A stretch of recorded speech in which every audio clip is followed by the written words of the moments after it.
नमस्कार दोस्तों, मैं हूं आंचल और आप देख रहे हैं द भारत शो। रणवीर सिंह को बॉलीवुड में ही बैन कर दिया गया है। बॉलीवुड के सुपरस्टार को बॉलीवुड में बैन कर दिया गया, तो अब कौन से लोग हैं जो फिल्मों में काम करेंगे? तो इससे होगा क्या, इस पर बात करेंगे। लेकिन सबसे पहले इस पर बात करते हैं कि ऐसा हुआ क्यों। तो जैसा कि आप सभी जानते हैं, धुरंधर और धुरंधर 2 ब्लॉकबस्टर हुई। हमजा से रणवीर सिंह बहुत ज़्यादा फेमस हो गए हैं। अब उन्होंने अपनी फीस भी बढ़ा दी है। ऐसे में डॉन 3 के लिए उनके पास वक्त नहीं है, तो बीच में उस फिल्म को उन्होंने छोड़ दिया। उस फिल्म की साइनिंग अमाउंट भी उन्हें मिल गया था। बताया जा रहा है कि फरहान अख्तर ने काफ़ी कुछ खर्च कर दिया था। तो बीच में जब फिल्म छोड़ा तो ये पूरा मामला कोर्ट पहुंचा, जहां पर रणवीर सिंह ने कुछ पैसे देने के लिए कहे, तो खर्चा बहुत ज़्यादा फरहान अख्तर का हो गया है। उतना पैसा वापस नहीं कर रहे हैं रणवीर सिंह, क्योंकि जो उनको साइनिंग अमाउंट मिला है वो कर देंगे ज़्यादा से ज़्यादा, या थोड़ा बहुत और कर देंगे। लेकिन बाकी और जो खर्चा हुआ है, फिल्म की जो शूटिंग हुई है, बीच में छोड़ नहीं सकते हैं। तो बहुत सारी चीज़ें हैं जिसमें सुलह नहीं हो पा रही थी, और ये मामला आज से नहीं, काफ़ी दिनों से चल रहा था। तो अब इस सब को लेकर FWICE के पास फरहान अख्तर पहुंचते हैं और वहां पर वो शिकायत दर्ज करवाते हैं, जिसके बाद अशोक पंडित अपने पूरे फेडरेशन के लोगों को लेकर प्रेस कॉन्फ्रेंस करते हैं और रणवीर सिंह को बैन कर देते हैं बॉलीवुड में। लेकिन क्या ये संभव हो पाएगा? ऐसा नहीं है, क्योंकि ये कोई बॉलीवुड कोई ऑर्गेनाइजेशन नहीं है जहां पर आप किसी को बैन कर दे रहे हैं तो उसको काम नहीं मिलेगा। ऐसे तो बहुत सारे लोग बैन होते रहते हैं। प्रियंका चोपड़ा भी कभी बैन हो गई थी, लेकिन वो कहाँ से कहाँ पहुंच गई। तो कुछ नहीं होने वाला, रिलैक्स करो। जो भी रणवीर सिंह के फैंस डर रहे थे, जो भी ये कह रहे थे कि अब क्या होगा, भाई कुछ नहीं होने वाला। तो रणवीर सिंह को काम मिलता रहेगा, और जितना ही ये सारी चीज़ें होंगी, कंट्रोवर्सी होगी या बैन लगाया जाएगा, पाबंदियां लगाई जाएंगी, उतने ही वो बड़े स्टार बनकर निकलेंगे। तो रणवीर सिंह ने कांतारा को लेकर बयान दिया था, आप सभी को याद होगा। फिल्म फेस्टिवल में उन्होंने एक जो साउथ इंडियन देवी हैं उनका उन्होंने मजाक बनाया था, जिसके बाद उन्हें बहुत ज़्यादा ट्रोल किया गया, उन्हें रोस्ट किया गया और उन पर एक्शन लेने की भी मांग की गई। कई जगह पर FIR हुई। उन्होंने माफ़ी मांग ली थी, और अब वो उसी देवी के मंदिर पहुंच गए जो मैसूर में है। वहां पर जाकर उन्होंने पूजा अर्चना की और उन्होंने माफ़ी मांगी है। तो अगर कोई भी व्यक्ति माफ़ी मांग रहा है तो उसे माफ़ कर देना चाहिए, क्योंकि उसने गलती से ही किया होगा। क्योंकि वहां पर वो एक्टिंग दिखा रहे थे कि आपने बहुत अच्छा एक्ट किया, और वो करके दिखा रहे थे। वहां पर उन्होंने देवी को राक्षस बोल दिया था, जिसके बाद लोग भड़क गए थे। लेकिन अब जब वो मंदिर पहुंचे हैं तो लोग ये कह रहे हैं ठीक है, जाने दो। इससे पहले भी वो 2 बार माफी मांग चुके हैं। आपने एक कहावत तो सुनी होगी कि चोर को तिजोरी की रखवाली के लिए बिठा देना। ठीक उसी तरह से बीजेपी काम करती है। आपने एक खबर सुनी होगी कि एक नेता जो पेड़ काटता था, जंगल में अवैध खनन करवाता था, उसको ही पर्यावरण विभाग दे दिया गया, पर्यावरण मंत्री बना दिया गया। और अब बीजेपी ने पंजाब में हनी सिंह को ड्रग को खत्म करने के लिए उसका ब्रांड एम्बेसडर बनाया है। मतलब अब वो नशा खत्म करेंगे हनी सिंह। डोप शोप मारिया करो और भी इतने सारे गाने गा गा कर इन्होंने यूथ को बर्बाद किया है। मतलब सीरियसली बर्बाद किया है। जो खुद इतने नशे में डूबा हुआ हो, अब भले ही वो जो भी बातें कहते हो वो नहीं पता, लेकिन एक टाइम था हनी सिंह सिर्फ और सिर्फ इसीलिए जाना जाता था कि उसके जो भी गाने हैं उसमें यही सब चीज़ें दिखाई जाती हैं, जिसने अश्लीलता को बढ़ावा दिया हो। अभी कुछ दिन पहले ही कोर्ट में उसे फटकार लगी थी, और अब बीजेपी ने उसे पंजाब में इतना बड़ा काम दे दिया है। तरुण चुग ने तो वीडियो तक डाला। अब इस वीडियो को देखकर जसवीर जस्सी भड़क गए। तो इस पर क्या कुछ जसवीर जस्सी का कहना है वो आपको सुनाते हैं, सुनिए। ਤਰਨ ਚੁੱਗ ਹੁਣਾਂ ਦਾ ਇੱਕ ਸਟੇਟਸ ਦੇਖਿਆ, ਮੇਰੇ ਸਾਹਮਣੇ ਆ ਗਿਆ ਸੋਸ਼ਲ ਮੀਡੀਆ ਤੇ, ਜਿਹਦੇ ਵਿੱਚ ਉਹਨਾਂ ਨੇ ਹਨੀ ਸਿੰਘ ਨੂੰ ਪੰਜਾਬ ਦੇ ਨਸ਼ੇ ਖਤਮ ਕਰਨ ਵਾਸਤੇ ਬ੍ਰਾਂਡ ਐਂਬੈਸਡਰ ਬਣਾਇਆ, ਉਹਨੂੰ ਆਪਣੀ ਮੁਹਿੰਮ ਦੇ ਨਾਲ ਜੋੜਿਆ। ਤੇ ਦੁੱਖ ਲੱਗਿਆ ਇਸ ਗੱਲ ਦਾ ਕਿ ਜਿਨ੍ਹਾਂ ਨੇ ਪੰਜਾਬ ਨੂੰ ਨਸ਼ਿਆਂ ਦੇ ਵਿੱਚ ਧਕੇਲਿਆ, ਜਿਨ੍ਹਾਂ ਨੇ ਨਸ਼ਿਆਂ ਦੇ ਖੂਹ ਦੇ ਵਿੱਚ ਪੰਜਾਬ ਨੂੰ ਸੁੱਟਿਆ, ਉਸ ਦੇ ਯੂਥ ਨੂੰ ਸੁੱਟਿਆ, ਉਹਨੂੰ ਹੀ ਤੁਸੀਂ ਬਚਾਉਣ ਵਾਸਤੇ ਪੰਜਾਬ ਦੇ ਯੂਥ ਨੂੰ ਬਚਾਉਣ ਵਾਸਤੇ ਤੁਸੀਂ ਬ੍ਰਾਂਡ ਐਂਬੈਸਡਰ ਬਣਾ ਕੇ ਲੈ ਕੇ ਆ ਰਹੇ ਹੋ।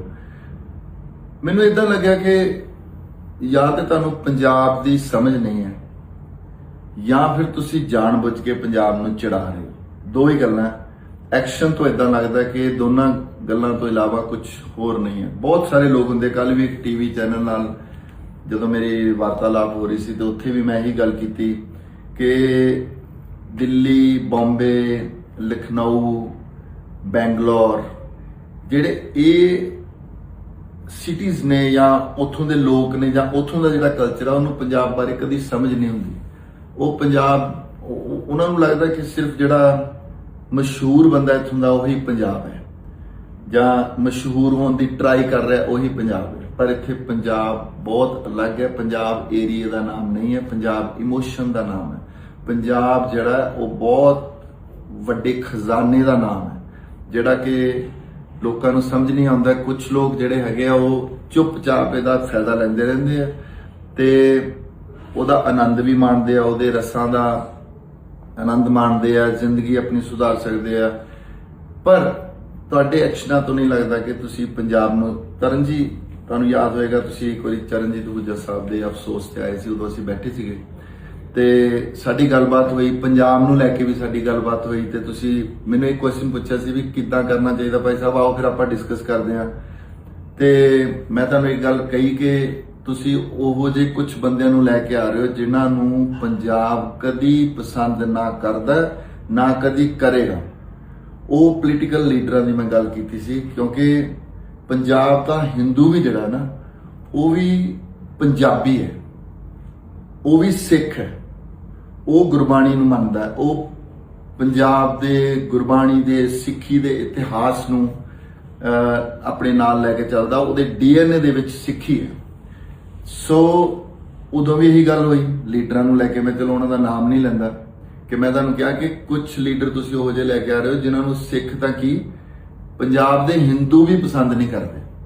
ਸੋ ਹੁਣ ਤੁਸੀਂ ਜਿਹੜਾ ਇਹ ਵਾਲਾ ਫੇਰ ਹਨੀ ਸਿੰਘ ਨੂੰ ਲੈ ਕੇ ਆਏ ਹੋ, ਇਸ ਤੋਂ ਲੱਗਦਾ ਕਿ ਤੁਸੀਂ ਪੰਜਾਬ ਬਾਰੇ ਬਹੁਤ ਅੱਛੀ ਨੀਅਤ ਨਹੀਂ ਰੱਖਦੇ। ਮੈਨੂੰ ਪਤਾ ਹੈ ਕਿ ਮੇਰੀ ਇਹ ਸਟੇਟਮੈਂਟ ਜਿਹੜੀ ਹੈ ਬਹੁਤ ਕੌੜੀ ਲੱਗਣੀ ਹੈ ਤੇ ਮੈਨੂੰ ਇਹਦਾ ਬਹੁਤ ਨੁਕਸਾਨ ਹੋਣਾ, ਮੈਨੂੰ ਕੋਈ ਪਰਵਾਹ ਨਹੀਂ ਇਸ ਗੱਲ ਦੀ। ਪੰਜਾਬ ਜ਼ਿੰਦਾਬਾਦ ਹੈਗਾ, ਪੰਜਾਬ ਜ਼ਿੰਦਾਬਾਦ ਰਹਿਣਾ ਆ, ਔਰ ਪੰਜਾਬ ਨੂੰ ਨੁਕਸਾਨ ਪਹੁੰਚਾਉਣ ਵਾਲੇ ਲੋਕ ਕਦੀ ਵੀ ਸੁੱਖ ਦੀ ਨੀਂਦ ਨਹੀਂ ਸੌਂ ਸਕਦੇ। ਇਹ ਇਤਿਹਾਸ ਕਹਿੰਦਾ ਹੈ।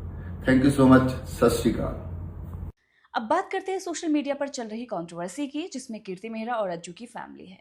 तो इस पर हम पहले भी बात कर चुके हैं और अब जो रिकॉर्डिंग्स आई हैं उस पर क्या कुछ कीर्ति मेहरा का जवाब आया है उस पर हम बात करेंगे। तो एक रिकॉर्डिंग शेयर की गई थी जिसमें कीर्ति मेहरा ने कहा था कि आप ये सोच रहे हो कि एल्विश आपका हिमायती है, तो ऐसा नहीं है, वो मेरा ही साथ देखा। वो रिकॉर्डिंग लगाई गई थी, वो छोटी सी रिकॉर्डिंग थी, वो आपको सुनाएंगे, सुनिए। जी, मैं कह रही हूँ कि ये जो भी सारी चीजें हैं उस तक पहुंची है तो प्रतिभा बात कर रही होगी।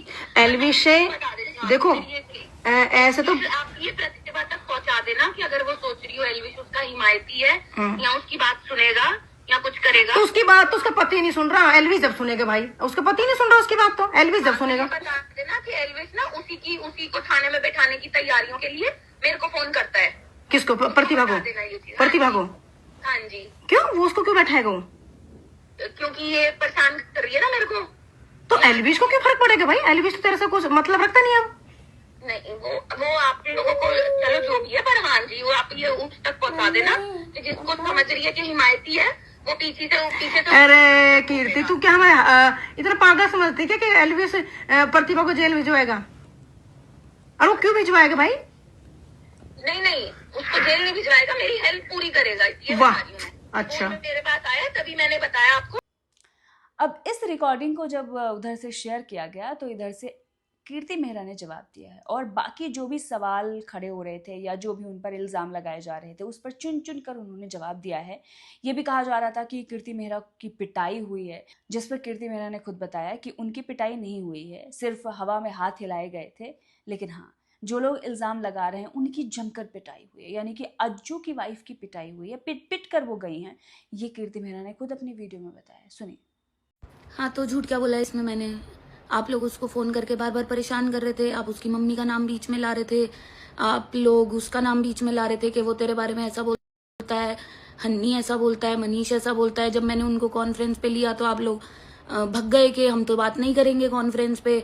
वो लोग तो मुकर गए थे कि हमने ऐसा कभी बोला ही नहीं, हमारी कभी बात ही नहीं हुई इस बारे में। उसके बाद जब ये थाने वाने का ये सारा सीन हुआ तब आप लोगों ने मेरे को बोला कि उसको फ़ोन किया है, उसको फ़ोन किया है, क्योंकि जो भी हुआ था पूरे दिन में वो वहां तक खबर पहुंच गई थी। तब मैंने जब मेरे पास फ़ोन आए हैं, एक बार नहीं 50 बार आए हैं, तब मैंने आपको बोला कि भाई ऐसे हिमायती समझने की जरूरत नहीं है, किस पे किस पे उछल रहे हो, क्यों उछल रहे हो, क्यों बीच में ला रहे हो। उसको फोन करके क्यों बोल रहे हो, उसका कोई लेना देना नहीं है, उसका नाम बीच भी बार बार मत घसीटो। पर आप लोग घसीट रहे थे, आप लोग बार बार उसको फोन कर रहे थे और मैं आपको बोल रही थी बार बार कि मत करो। उसको क्या शिकायत कर रहे हो, वो मेरा क्या चाचा लग रहा है, वहां पे क्या फोन करके बार बार बोल रहे हो। पर आप लोग नहीं माने, जब तक वो कॉल पे बोल के नहीं गया ना मुंह पे कि मेरे को फोन करने की जरूरत नहीं है, तुम लोग अपना मामला अपने तक रखो, तब तक आप लोग नहीं माने। भगा भगा के पीटी, यहाँ पीटी वहां पीटी, कुछ किसी ने नहीं पीटी। वहां पे ऊपर ना उस रूम में कैमरा लगा होता है, पुलिस वाला वीडियो भी बना रहा था।